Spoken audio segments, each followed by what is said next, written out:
अपना बिहार आपके साथ मैं हूं शिप्रा झा और बुलेटिन की शुरुआत इस वक्त की बड़ी खबर के साथ करेंगे।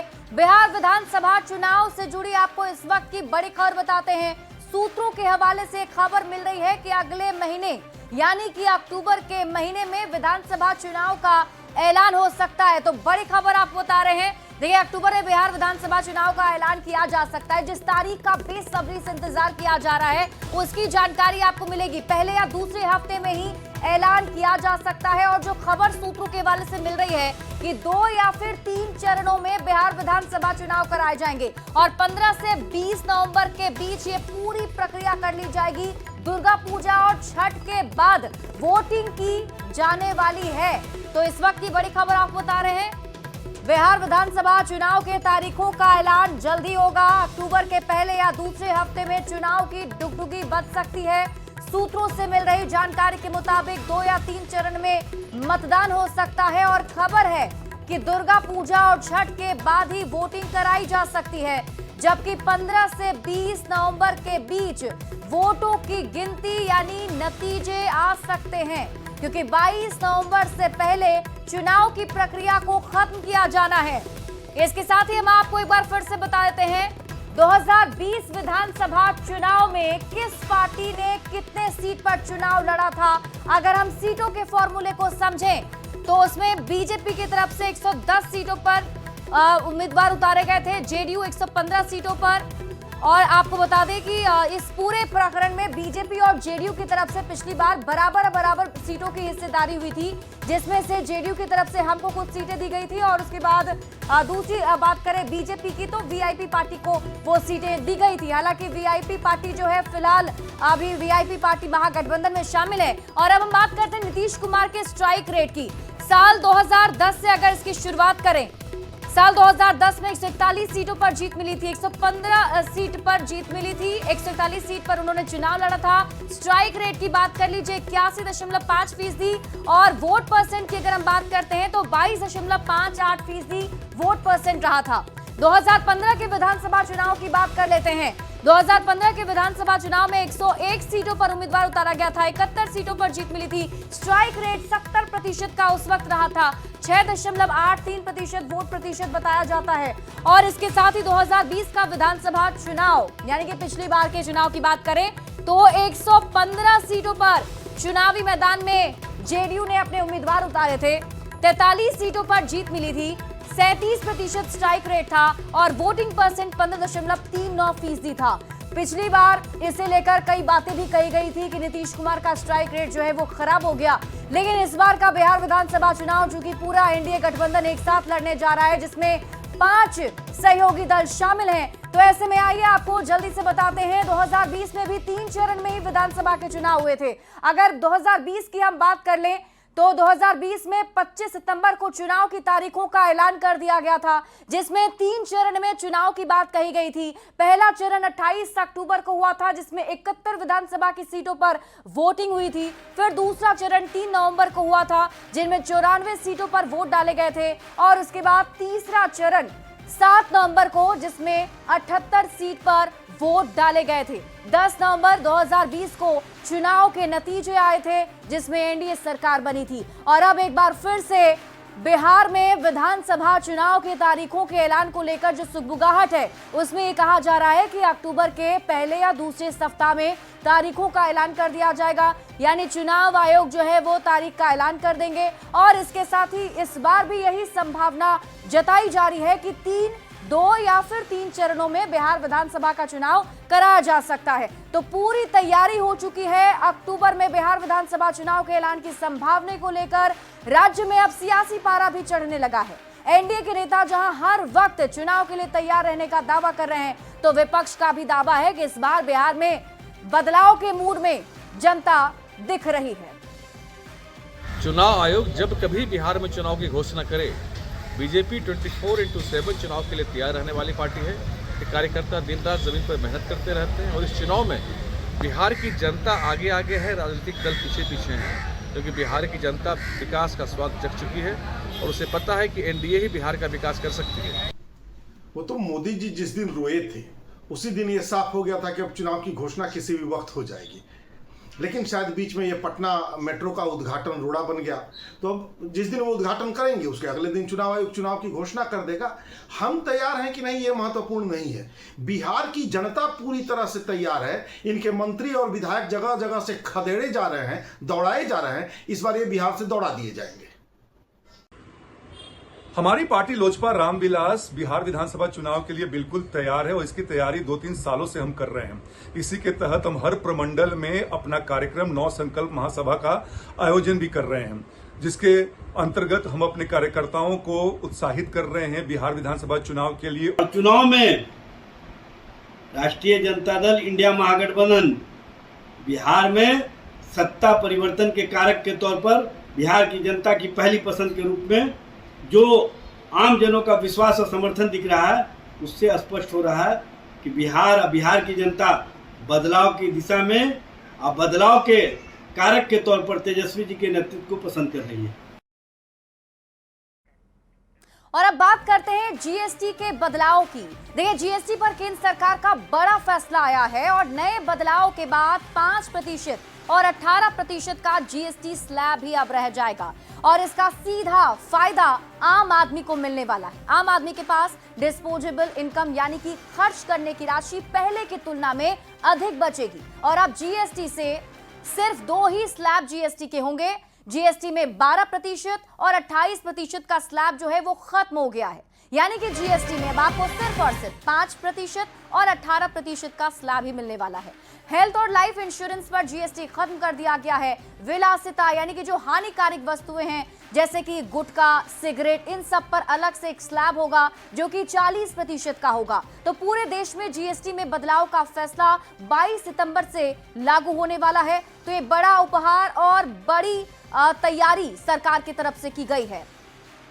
देखिए, जीएसटी में बड़ा बदलाव जो किया गया है, एक एक करके हम आपको ग्राफिक्स के जरिए समझाते हैं क्या कुछ बदलाव हुए हैं। सबसे पहले आप जान लीजिए कि हेल्थ और लाइफ इंश्योरेंस जीएसटी फ्री हो चुकी है। इस पर 1 भी रुपया जीएसटी नहीं लगने वाला है। इसके साथ ही जो कृषि संयंत्र हैं उस पर 5% का जीएसटी होगा, यानी कि सिर्फ 5% जीएसटी वाले स्लैब के अंदर ये आ जाएगा। एयर कंडीशनर की बात कर लीजिए, टेलीविजन की बात कर लीजिए, जो टीवी आप खरीदते हैं, एसी खरीदते हैं, उस पर 18% जीएसटी होंगे। इसके साथ ही सीमेंट की आप बात कर लीजिए, सीमेंट 18% जीएसटी पर आ चुका है और इंपोर्टेड गाड़ियां, एडेड शुगर, इन सब प्रोडक्ट पर 40% जीएसटी लागू होगा और 22 सितंबर से ये लागू किया जाना है, यानी कि नवरात्र के पहले दिन से। बटर और घी पर 5% जीएसटी की बात कही जा रही है। हेल्थ और लाइफ इंश्योरेंस पर जीएसटी बिल्कुल फ्री कर दिया गया है। चमड़ा और ग्रेनाइट पर 5% जीएसटी, तो बटर और घी पर भी 5% जीएसटी का किया गया है। इसका मतलब यह कि सीधे सीधे आपको बड़ा फायदा मिलने वाला है। जीएसटी के स्लैब में बदलाव का बिहार के वित्त मंत्री और डिप्टी सीएम सम्राट चौधरी ने भी स्वागत किया है। सम्राट चौधरी ने कहा कि इस बदलाव से जो आम आदमी है, किसान हैं, बीमार व्यक्ति हैं, सभी को लाभ मिलने वाला है, जिससे देश की अर्थव्यवस्था में भी सुधार होगा।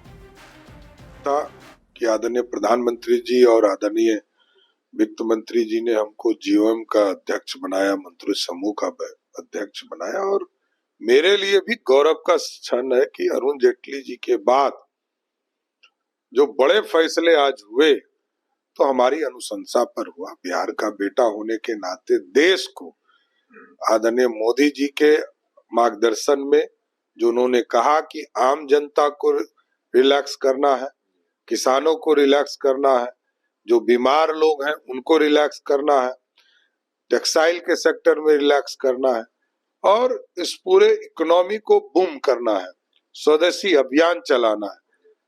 मेरा मानना है कि जीडीपी बढ़ेगा, देश की। तो जीएसटी रिफॉर्म को लेकर केंद्रीय मंत्री चिराग पासवान ने कहा कि मैं इसके लिए प्रधानमंत्री और वित्त मंत्री का आभार व्यक्त करना चाहता हूं, क्योंकि मेरे विभाग से जुड़े कई ऐसे मुद्दे हैं जिनमें जीएसटी को लेकर हम लंबे समय से राहत की मांग कर रहे थे। मुझे खुशी है कि आज एक बड़ी आबादी को राहत देने का काम हुआ है। मैं इसके लिए प्रधानमंत्री जी और वित्त मंत्री जी का विशेष तौर पे धन्यवाद करूंगा, क्योंकि मेरे विभाग से जुड़े हुए भी कई ऐसे विषय हैं जिसमें जीएसटी को लेकर हम लोग लंबे समय से राहत की हम लोग मांग कर रहे थे। आज मुझे खुशी है कि एक बड़ी आबादी को राहत देने का कार्य किया गया। तो सरकार की तरफ से भले ही राहत की बात कही जा रही हो, लेकिन विपक्ष अभी भी इसका विरोध कर रहा है। तो जीएसटी के विरोध पर केंद्रीय मंत्री गिरिराज सिंह ने राहुल गांधी और ममता बनर्जी पर जोरदार हमला बोला है। उन्होंने कहा कि प्रधानमंत्री मोदी ने आम लोगों को बड़ी राहत दी है, जबकि ममता बनर्जी बंगाल को बांग्लादेश बनाने के लिए काम कर रही है। नरेंद्र मोदी जी का फर्म डिटर्मिनेशन था कि मिडिल क्लास के लोगों के लिए, और उन्होंने हर सेक्टर में रोटी, कपड़ा और मकान, सारे सेक्टर में, हेल्थ में, सारे सेक्टर में उन्होंने रिलीफ किया है। आने वाले दिन में ममता बनर्जी जो चाहती थी बंगाल में, वो आने वाले दिन में हो गया है। बंगाल को बांग्लादेश बनाने के लिए इनका सारा काम चल रहा है। तो केंद्रीय मंत्री जीतन राम मांझी ने भी जीएसटी पर मोदी सरकार के फैसले का स्वागत किया है। उन्होंने कहा है कि एमएसएमई भारत की जीडीपी में 31% का योगदान देता है और विनिर्माण में भी इसका 35% का योगदान है। सुनिए क्या कुछ कहना है केंद्रीय मंत्री जीतन राम मांझी का। एमएसएमई इतना बड़ा महत्व है कि आप भारत के जीडीपी में 31% योगदान इसका है, और जो इसका मैन्युफैक्चरिंग है वो भी 35% हम लोग योगदान देते हैं, और एक्सपोर्ट में करीब करीब 46% का मेरा योगदान है। कहने का मतलब खेती के बाद सबसे बड़ा योगदान हमारा एमएसएमई का है। और अभी एमएसएमई के बारे में बोला गया कि जो हमारा एमएसएमई में है उसकी इकाई का गठन एक महत्व। वहीं केंद्रीय कोयला मंत्री सतीश चंद्र दुबे ने कहा है कि जीएसटी के स्लैब में बदलाव कर केंद्र सरकार ने सभी वर्ग को साधने की कोशिश की है और इस बदलाव से सभी को बड़ी राहत मिलेगी। आदरणीय मोदी जी का ये संकल्प है कि मेरी सरकार सबके साथ सबका विकास करना चाहती है, सभी वर्ग को एक साथ जोड़ के चलना चाहती है। जितना भी सरकार आया जाति पॉलिसी पे काम करता है, लेकिन आदरणीय मोदी जी ने 4 पार्ट में किया है।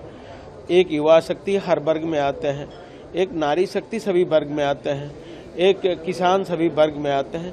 ऐसी ढंग से सभी वर्ग को एक समान ढंग से साथ जोड़ने का।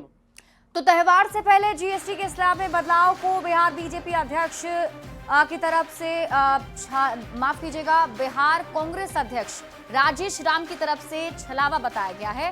राजेश राम ने कहा कि बिहार में चुनाव नजदीक आया है तो ये लोग हर फैसले लेंगे, लेकिन इतने समय से ये लोग क्या कर रहे थे, क्या कहेंगे सर? ये चुनावी वर्ष है, कुछ कम हो सकता है। इनके पास 20 साल से समय था, 11 साल से समय था, तो जो काम उनको 11 साल पहले करना था, 20 साल पहले करना था, तो आज 20 साल में जनता को जो लाभ होता वो नहीं हुआ। अब चुनावी वर्ष है तो ये तरह का जुमला चलता रहे। बढ़ेंगे आगे। भूटान के प्रधानमंत्री शेरिंग टोब्गे नालंदा के राजगीर पहुंचे, जहां उन्होंने 4 करोड़ रुपए की लागत से बनी 70 फीट ऊंची रॉयल भूटानी बौद्ध मंदिर का उद्घाटन किया है। इस दौरान भूटान के राजा, मुख्य बौद्ध भिक्षु जे खेपो, भारत के केंद्रीय अल्पसंख्यक मंत्री किरेन रिजिजू, शिक्षा मंत्री सुनील कुमार भी शामिल थे। बता दें कि भारत और भूटान के बीच रिश्ते को पहले से और ज्यादा मजबूत बनाने के लिए प्रयास किए जा रहे हैं। जानकारी के मुताबिक मुख्यमंत्री नीतीश कुमार 11 नवंबर 2018 को इस भूटान बौद्ध मंदिर का शिलान्यास किए थे। शिक्षा मंत्री ने भी खुशी जाहिर करते हुए पीएम नरेंद्र मोदी और मुख्यमंत्री नीतीश कुमार को इस मंदिर के लिए बधाई दी है। दोनों देशों के लिए बहुत ही ऐतिहासिक दिन है। राजगीर ये हमारा देश के लिए ही नहीं, दुनिया का बहुत बड़ा बौद्ध केंद्र है, और पवित्र धरती इस राजगीर में भूटान के प्रधानमंत्री जी और उनके धर्मगुरु, सबसे बड़े धर्मगुरु भूटान के, दोनों यहाँ आकर के पूरा भूटानी टीम के साथ आज इस बौद्ध मंदिर का उद्घाटन किया। और भूटान और भारत का पुराने संबंधों को, चाहे वह आध्यात्मिक संबंध हो, धार्मिक हो, राजनीतिक हो, और हमारे दोनों देशों के बीच में, जनता के बीच में जो संबंध है, ये सबको मजबूत करने के लिए एक प्रतीक है। श्री नीतीश कुमार जी की ओर से संदेश लाए हैं भूटान के सभी वासियों के उनको होली का। और इस मंदिर का जब शिलान्यास हो रहा था तो माननीय मुख्यमंत्री स्वयं आए थे। आज अपने कारणों से नहीं आ पाए, उन्होंने हमें इन्वाइट किया है यहाँ, और बड़ी खुशी की बात है और बड़े गर्व की बात है कि बिहार की धरती पर, नालंदा की धरती पर, राजगीर में ये बहुत ही भव्य और बहुत ही खूबसूरत टेम्पल का कंस्ट्रक्शन हुआ है। और दानापुर से आपको इस वक्त की बड़ी खबर बताते हैं। मनेर में दोस्त ने ही युवक को गोली मार दी है, जिसमें युवक गंभीर रूप से घायल हो गया है। घायल युवक की हालत काफी नाजुक बताई जा रही है। दिन दहाड़े हुई वारदात सीसीटीवी कैमरे में भी कैद हो गई। बताया जा रहा है युवक को उसके ही दोस्त ने कोचिंग से बुलाकर गोली मार दी। घायल युवक की पहचान राहुल कुमार के रूप में हुई है, जो हुलासी टोला मनेर का रहने वाला है। वारदात के पीछे प्रेम प्रसंग का विवाद बताया जा रहा है। हालांकि पुलिस अब पूरे मामले की जांच पड़ताल में जुटी हुई है। तस्वीरें आपके टीवी स्क्रीन पर आपको दिखा रहे हैं। पहली तस्वीर आप वो सीसीटीवी फुटेज देख रहे हैं, जिसमें आप देखिए किस तरीके से जो दोस्त है वही पहले दूसरे दोस्त को बुलाता है और उसके बाद गोली मारकर बाइक स्टार्ट करके देखिए किस तरीके से मौके से फरार हो जाता है। जानकारी के मुताबिक जिस युवक को गोली लगी है उसकी हालत काफी गंभीर बताई जा रही है। ये सीसीटीवी फुटेज आपके टीवी स्क्रीन पर आपको दिखा रहे हैं उस वक्त की जब घटना को अंजाम दिया गया, जिसमें एक लड़के ने अपने दोस्त को ही गोली मार दी। तस्वीर में आप देख रहे हो ये काली रंग की शर्ट पहने जो लड़का आपको नजर आ रहा है, इसने गोली मारी और उसके बाद बाइक लेकर मौके से फरार हो गया है। और दूसरी तस्वीर आप दिखा रहे हैं आपको हॉस्पिटल की, जहां युवक की गंभीर हालत के बाद उसे अस्पताल में एडमिट कराया गया है। पुलिस की टीम पूरे मामले की जांच पड़ताल में जुटी हुई है। पूरा मामला प्रेम प्रसंग से जुड़ा हुआ बताया जा रहा है। हालांकि हम आपको ये पूरी तस्वीर दिखाते हैं, सीसीटीवी फुटेज उस दिन का, जिसमें आप देखिए यहाँ पर आपको ये व्यक्ति नजर आ रहा होगा जो उसका दोस्त ही बताया जा रहा है। जानकारी के मुताबिक ये पहले उसे बुलाता है और उसके बाद गोली मारकर मौके से फरार होता है। यहाँ पर देखिए दोनों पहले एक दूसरे से कुछ बातचीत कर रहे होते हैं और अचानक ये शर्ट पहने हुए लड़के ने गोली निकाली और सीधे गोली मारता है, फिर बाइक पर सवार होकर मौके से फरार हो जाता है। पुलिस की टीम पूरे मामले की जांच पड़ताल कर रही है, लेकिन बताया जा रहा है कि प्रेम प्रसंग से जुड़ा ये पूरा मामला है। बुला करके आप उसको गोली मार दी। कहाँ? मनेर थाना? मनेर कॉर्पोरेशन बैंक में नीचे। पता चला कौन मारा? गुड़ैया स्थान के लड़का मारा। काहे मारा ये पता चला? नहीं, अभी चीज के तभी नहीं पता लगा। बैंक का थाना की दूरी कितना है? सामने है? सामने यहाँ से वो गाड़ी लगल है, बस इतना। उसका नाम राहुल है, जो हुलासी टोला का रहने वाला है। वो गोली लगी है और गोली उसके कोचिंग स्थान है वहाँ पे लगी है जहाँ वो पढ़ने आया करता था। और फुटेज उसका हम लोगों को क्लियर मिल गया है। जो गोली चलाया है उसकी भी पहचान कर ली गई है और इसमें आगे की कार्रवाई की जा रही है।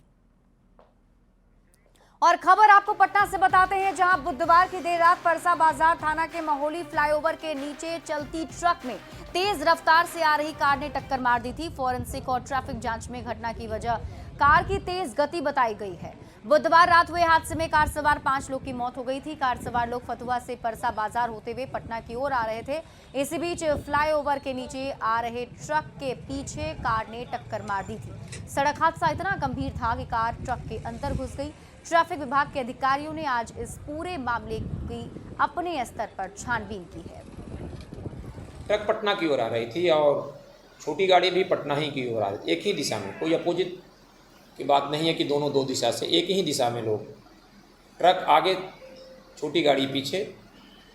छोटी गाड़ी की स्पीड क्या तो सही फॉरेंसिक जांच से भी और क्लियर हो जाएगा कि क्या वास्तविकता है, लेकिन प्रथम दृष्टया में लग रहा है कि वाहन तेज गति के कारण घटना घटी है।